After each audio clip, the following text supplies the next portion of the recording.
선생님들 반갑습니다. 도덕과 두 번째 시간, 이번 시간에는요 2022 도덕과 개정 교육과정 내용들 살펴보도록 하겠습니다. 도덕과 같은 경우는요 이제 주로 문제들이 어떤 내용이 나오냐면 이제 학자들 학설 같은 게 되게 많이 나와요. 공자, 어떤 사상, 무엇을 중시했고, 그런 기본적인 내용들을 좀 많이 알고 있어야 되고요.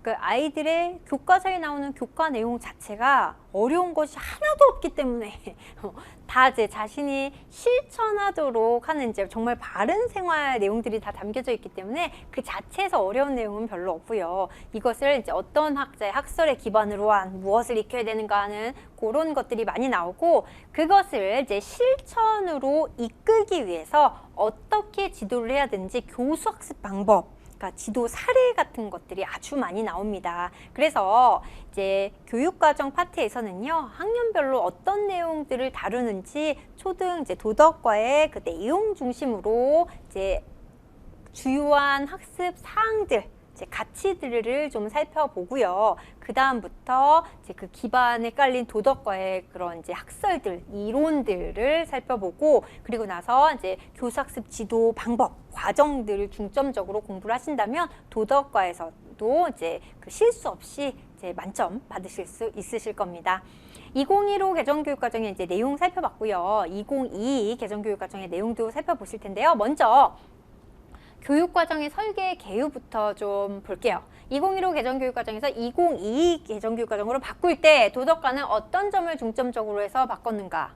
일단 도덕과는요, 그 목표로 하고 있는 인간상, 총론에서 제시하는 인간상이 포용성과 창의성을 갖춘 주도적인 사람입니다. 그래서 포용성과 주도성을 강조하죠.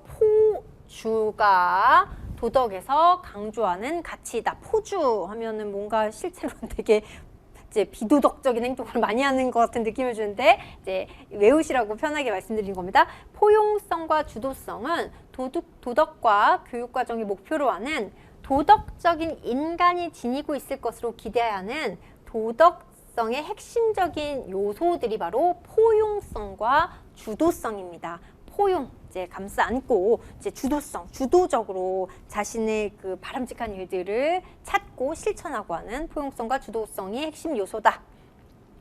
그리고 도덕과 교육과정에서 이제 내용 영역의 설정 기준은 가치관계 확장법입니다.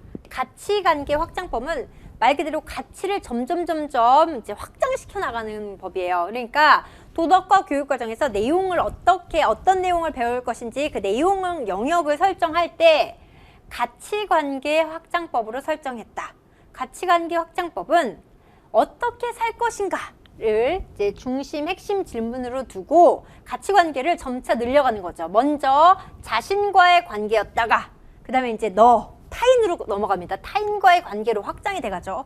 그리고 나와 너를 포함한 이제 우리 사회 공동체와의 관계로 확장이 되고, 그 다음 그것을 둘러싸는 자연과의 관계로 확장이 됩니다. 그래서 이렇게 네 영역으로 설정이 되었습니다. 그래서 도덕과의 내용 영역은 이렇게 같이 확장이 되는 그런 가치관계 확장법으로 영역 설정이 되었다는 거. 이제 좀 특이한 것은 2015 도덕과 교육과정에서는 자연 초월과의 관계 영역이 이제 네 번째 영역이었는데 여기서 자연과의 관계로 이제 바꿨습니다. 그래서 여기 초월을 2015 개정교육과정에서 이제 용어에서 없애고 이 초월 영역에 포함되어 있던 내용 요소를 자신과의 관계 영역으로 포함시켰어요.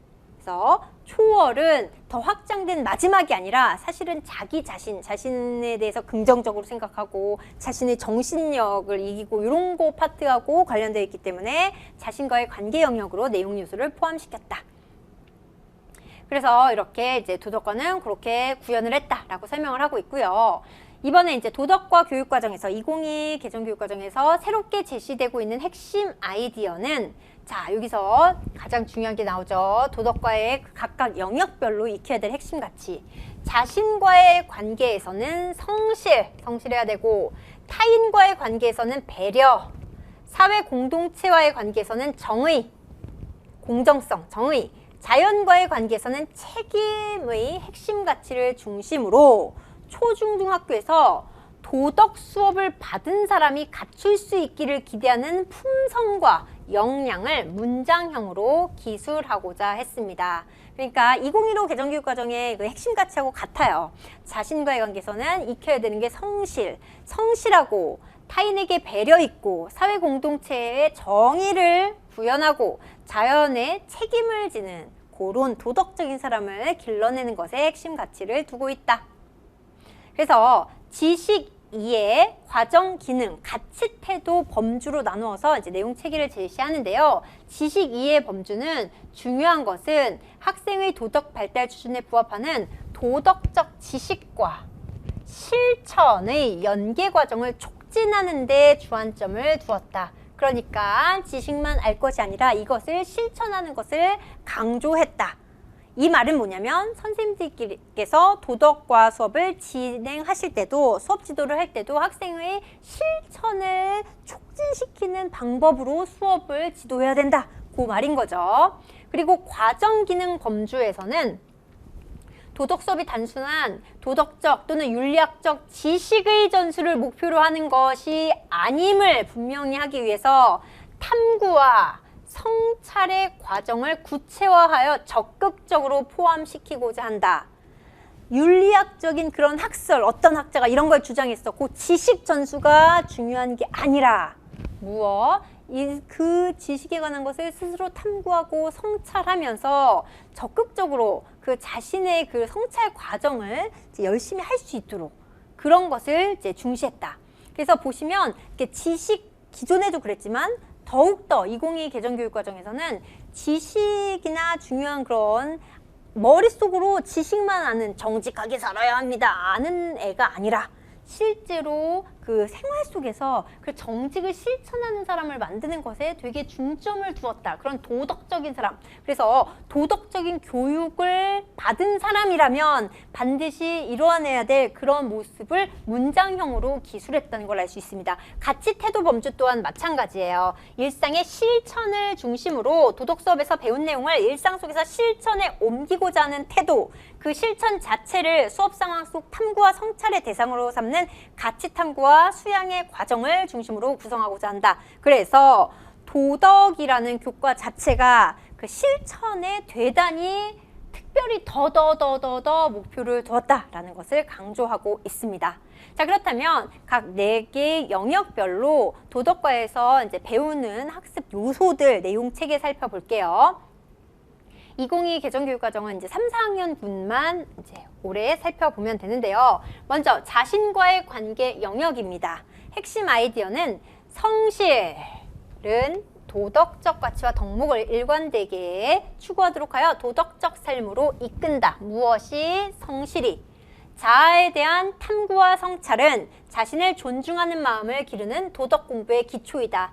자아에 대한 탐구와 성찰, 이것이 사실 초월과 관련된 내용이었는데 이것은 2015 때는 그 4번째 다른 영역에 있다가 내용이 이제 나의 영역, 자신과의 관계 영역으로 옮겨왔습니다. 그래서 성실과 자아에 대한 이제 성찰, 탐구, 요것이 중요하다. 그래서 3, 4학년군에는요, 나는 왜 소중한 사람인가? 어떤 사람을 정직한 사람이라고 하는가? 자신에게 정성을 다하는 삶을 살아야 하는 이유는 무엇인가? 도덕적으로 행동하는 일은 왜 필요할까? 이런 내용을 배우게 됩니다. 그리고 과정 기능 파트에서는 자신을 탐구하여 자기 감정의 소중함을 설명하고 정직한 행동이 무엇인지, 그리고 성실, 자기와의 관계에서 가장 중요한 이제 가치이죠. 성실한 생활의 모범을 정하고 다른 사람의 관점에서 문제 바라보기 활동을 합니다. 또 이제 가치 태도에서는 자기를 소중히 하는 태도를 배우고 정직하게 행동하려는 자세에 성실한 태도, 도덕적으로 행동하려는 자세를 배웁니다. 그래서 이 내용체계, 자신과의 관계 영역에서 가장 중요한 내용체계의 핵심 3가지를 고르라고 한다면요. 저는 이제 자아 탐구, 그 다음에 성실, 그리고 정직입니다.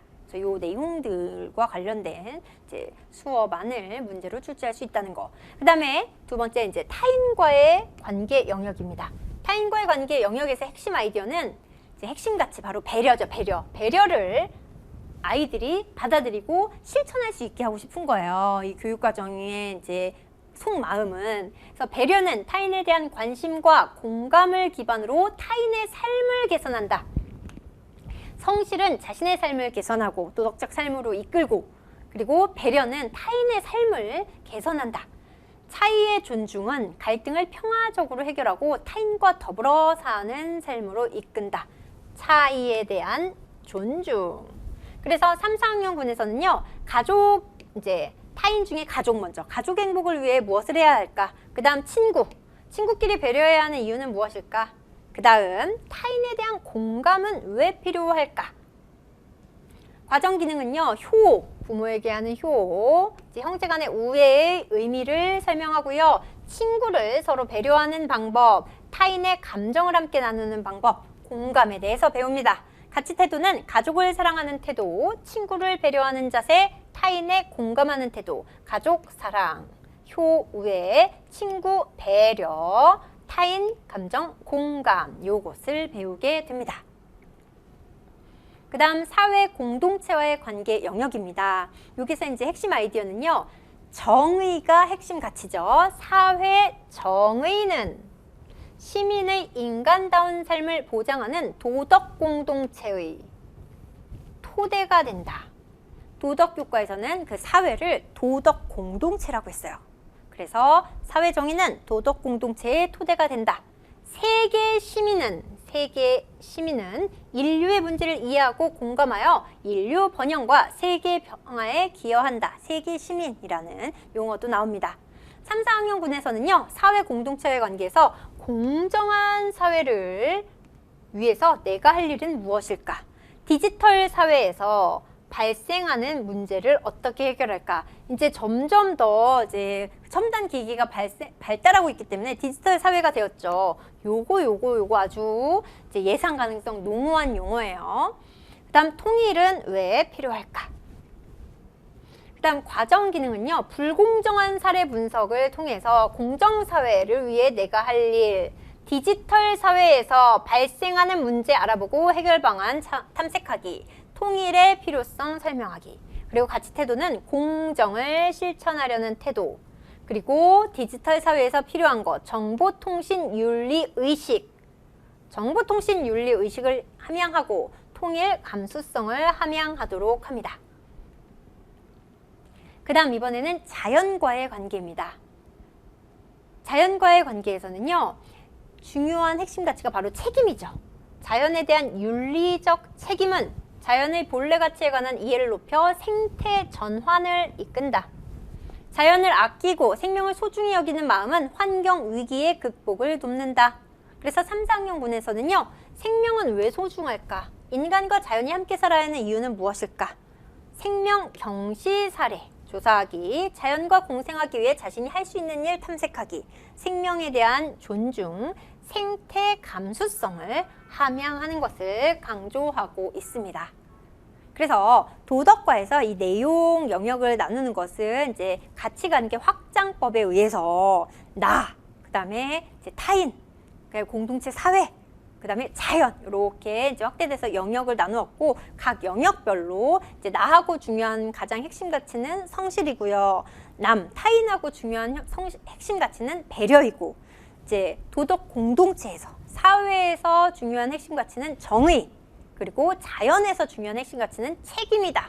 그래서 그걸 바탕으로 이제 내용 체계를 정했다는 것을 알아두시면 됩니다. 그래서 다음 시간에는요, 이제 출제 빈도가 높은 이제 학자들의 이런 학설과 그 정신적인 배경, 도덕 배경 이론 되게 많이 나오거든요. 그래서 이제 그런 내용들을 구체적으로 살펴보도록 하겠습니다.